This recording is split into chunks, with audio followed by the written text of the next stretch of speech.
There is a sacred gesture so simple, so ancient, that many Catholics pass it by without thought. A hand raised, a cross traced in the air, a whisper of the name of Jesus over a forehead, a child, a room. This is the blessing, and it carries a power that hell fears and heaven honors. Pope Leo XIV declares, "A blessing is not a polite word.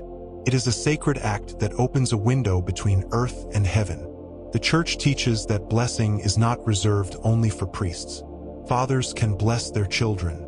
Mothers can bless their homes. Spouses can bless each other. The baptized carry in their soul the royal priesthood, and with it, the ability to call down grace. But in today's world, this gesture is almost lost. We say, "God bless you," without conviction. We pass by our children without touching their heads. We forget to bless our food with attention. We move through life unblessed, and so we feel unprotected, unloved, unanchored. St. John Chrysostom taught, "A home without the sign of the cross is a place left unguarded." But how many homes no longer see this sign? The Church urges us to reclaim this grace, to begin again to speak aloud over our loved ones.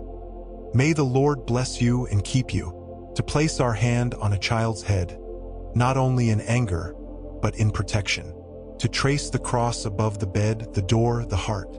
Pope Leo XIV teaches, "The family that blesses each other daily builds walls of fire against despair." This is not magic. It is faith in action. It is the priesthood of the baptized, called to shine in the domestic church, the home. Even if the world forgets, we must remember, a single sincere blessing can change the atmosphere of a room, can calm fear, can heal wounds. It can invite the Holy Spirit into the ordinary. And where the Spirit dwells, peace follows. The home is the first sanctuary a soul knows. Before a child hears a homily or receives a sacrament, they receive the touch, the voice, the gaze of their parents. And yet today, many Catholic homes suffer, not from sin alone, but from silence. Pope Leo XIV exhorts, "A father who does not bless leaves his children exposed. A mother who does not call down grace leaves them unfed." The Church reminds us, parents are the first priests of the domestic church. Their words form more than memory, they form eternity. When a child hears "God bless you" from the lips of a father or mother, a seed is planted, a shield is raised, a connection to the Heavenly Father is formed. But how many parents today are afraid? Afraid to speak spiritual words aloud, afraid to seem strange or too religious. And so the blessing disappears, replaced by advice, by discipline, by silence. But a child needs more than food and rules. A child needs to know that heaven watches, that grace surrounds, that their name is spoken not just on earth, but before God. Saint Monica wept for her son Augustine, but she also blessed him daily, and her blessing outlived his rebellion. Pope Leo XIV teaches, "The blessing of a parent, spoken in faith, echoes in eternity, even if the child forgets it." You don't need to be eloquent. You don't need to say much. You only need to believe. Place your hand on your child's head, whether they are 2 or 20. Say slowly, "In the name of the Father, and of the Son, and of the Holy Spirit, may the Lord bless you, protect you, and lead you to holiness." Say it every night, even when they roll their eyes, even when they walk away, because one day they will remember, and that memory may be the rope that pulls them back to God, back to prayer, back to the blessing. Night is the hour of vulnerability. The world grows silent, and with it, fears rise. Children dream, souls stir. Darkness, both literal and spiritual, draws near. But the Church has always known, the night is not unguarded when a blessing has been spoken. Pope Leo XIV teaches, "The final word of the day should not be the news, nor a screen, but a blessing." Many Catholic homes end their evenings with noise, exhaustion, or distraction. But what if the last gesture before sleep was sacred? What if the home was sealed, not only with locks, but with prayer? Saints remind us that spiritual warfare does not rest at sunset, but neither does grace. The Church teaches that the simplest act of blessing, a sign of the cross traced on a forehead, a whispered invocation of Jesus' name, can turn a bedroom into holy ground. Parents, do not let your children sleep unblessed. Even if they are too tired to kneel, even if they do not understand, even if they no longer believe, touch their forehead. Say aloud, Jesus, protect this child. Guard his heart, his dreams, his soul. Leave holy water by the door. Place a crucifix above the bed. Let your last words be words of peace, not anxiety. Let your home fall asleep under the gaze of heaven. Pope Leo XIV reflects, a home that ends the day with blessing wakes to a lighter morning, because when grace marks the end of one day, it prepares the soul for the trials of the next. And when the last thing a child hears is a prayer, that echo will follow them into dreams, into decisions, into adulthood. Blessings do not expire. They do not vanish in the dark. They linger, like perfume on a pillow, like warmth in the sheets. And one day, when fear rises again, the soul will remember, I was blessed. I am not alone. God has marked me as His. There are days when no words seem to help. When grief enters the home, when illness strikes, when the heart is too heavy to speak. In such moments, even prayer may feel distant. But the Church teaches that a blessing remains possible, even in silence. Pope Leo XIV consoles, when you cannot speak to God, bless Him. When others cannot hear Him, bless them. Grace flows through broken hearts. The sacred power of blessing is not in volume, but in presence.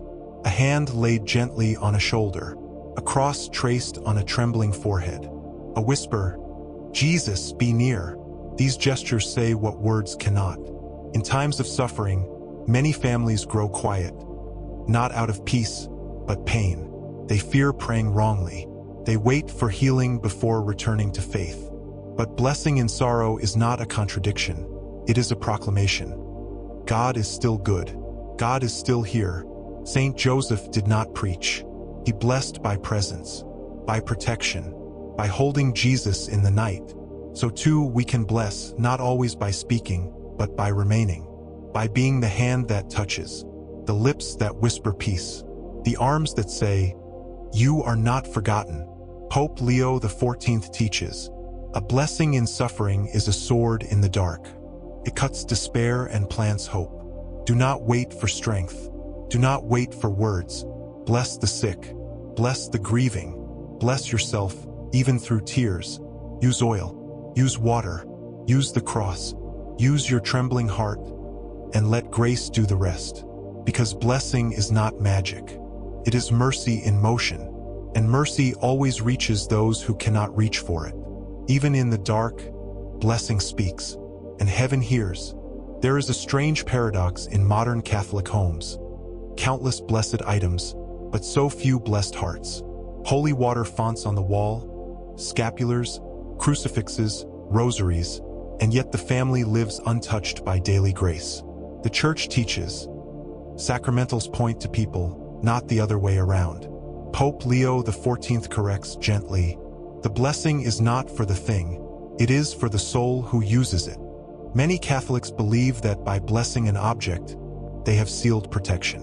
And while this is partly true, a blessed crucifix does carry power. It is only effective when used in faith, when its presence is honored, when its meaning is lived. Too often, we bless metals but curse with our mouths. We bless homes but entertain darkness within. We wear holy items while ignoring the holy life. The Church does not teach that objects save. It teaches that they lead us to the one who does. Saint Benedict wore his medal not as superstition, but as an act of defiance against evil. He knew the power came from Christ, not from the medal. Pope Leo XIV urges, blessed salt will not preserve a bitter soul. A scapular cannot replace confession. So what is the solution? Start with the soul. Before blessing your home, reconcile with one another. Before hanging the crucifix, kneel beneath it. Before wearing a medal, ask for the virtue it represents. And never forget to bless the people in your life. Not just things. Bless your children daily. Bless your spouse before they leave the house. Bless your own forehead when fear comes. Because you are not an object, you are a temple. You are the one Christ died for. And you, not the candle, not the cloth, are the true vessel of grace. In the early church, blessing was not rare, it was constant. Meals were blessed. Journeys began with the sign of the cross. Parents blessed children before they left the home. Even bread, water, and tools were blessed before work began. Every part of life was marked by grace. Pope Leo XIV invites us back. A Catholic life is not made holy by Sunday alone, but by how Monday through Saturday are blessed. The Church has always taught that the Christian life is sacramental, not just in church, but in the world. God desires to sanctify not only your soul, but your schedule, your hands, your table, your daily path. But modern life has pushed the sacred to the margins. We eat without prayer. We travel without calling on the angels. We enter difficult meetings, make hard decisions, endure long hours, but rarely stop to invite grace. And so the day becomes dry, heavy, mechanical. St. Paul wrote, "Whatever you do, in word or deed, do everything in the name of the Lord Jesus." Call 3:17. What would happen if we truly lived this? What if you began your morning not just with coffee, but with a blessing? What if you laid your hand on your spouse's shoulder before work, saying, "God go with you"? What if you taught your child to touch their own forehead before a test and say, "Jesus, be my strength"? Pope Leo XIV teaches, to bless the day is to give it back to the one who gave it. This is not excessive piety. It is simple obedience. It is spiritual oxygen. Because without regular breath, the soul gasps. But with daily blessing, the ordinary becomes sacred again. Your commute becomes pilgrimage. Your meal becomes communion. Your home becomes church. And your life, even the smallest part, begins to burn with light. There are homes today where spiritual heaviness lingers, not because of sin alone, but because something essential is missing: the daily exercise of spiritual authority. The Church teaches that through baptism, every Catholic shares in Christ's priesthood and can speak blessing where the enemy has whispered curses.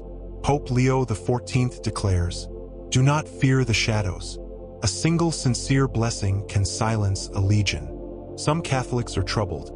Strange tension in the house, children tormented by nightmares, unexplained fears, division in relationships. Often, they seek solutions from the outside, forgetting the power that already dwells within them. Blessing is not superstition. It is not waving objects or reciting words with magical hope. It is faith made visible. It is the Father who stands in his doorway and says aloud, "This house belongs to Jesus Christ. I seal it in his name." It is the mother who walks through each room with holy water, praying for peace. It is the child who kneels and whispers, "God, protect my dreams." The enemy fears homes where the name of Jesus is spoken with confidence. Pope Leo XIV teaches, "The cross above your bed is only as strong as the cross within your heart." So how to begin? Take authority gently but firmly. Use holy water not just as a symbol, but with prayer. Speak scripture aloud in your home. Bless each doorway, each bed, each heart. Say, "No darkness is welcome here. This house is filled with light." You are not casting spells. You are claiming truth, and truth casts out fear. When the house is blessed, truly, repeatedly, reverently, the atmosphere shifts. The noise of evil grows faint. The peace of Christ settles like dew. And no curse can endure where the blessing is daily renewed. A blessing is not a one-time act. It is a legacy. Long after a voice has faded, the blessing spoken in faith remains. It clings to walls, to memories, to the spirit of the home. It goes with the children when they leave. It strengthens marriages in silence. It lingers where prayer was once alive. Pope Leo XIV proclaims, "Your blessing today becomes your child's strength tomorrow." Do not withhold what heaven wants to give. The Church believes that God honors every sincere act of faith, even the smallest. A whispered prayer, a hand placed gently on a shoulder, a sign of the cross made at the door. These gestures seem simple, but in heaven, they echo. Think of the saints. How many were saved by the memory of a parent's blessing? How many came back to Christ because they remembered, "My mother once prayed over me. My father once marked my forehead with the cross. My grandmother's hand trembled, but she never stopped blessing me." We do not bless because we feel holy. We bless because we believe God is holy and that He comes where He is invited. Pope Leo XIV urges, "Do not wait to be a saint to bless. Bless, and you will become a saint."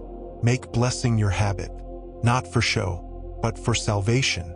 Begin the day with it. End the night with it. Bless your food, your door, your spouse. Bless your fears. Bless your failures. Bless your future. Because the one who blesses learns to hope. And the one who hopes cannot stay lukewarm. The church dreams of homes ablaze with grace. Let it begin with your hands. Let it begin tonight.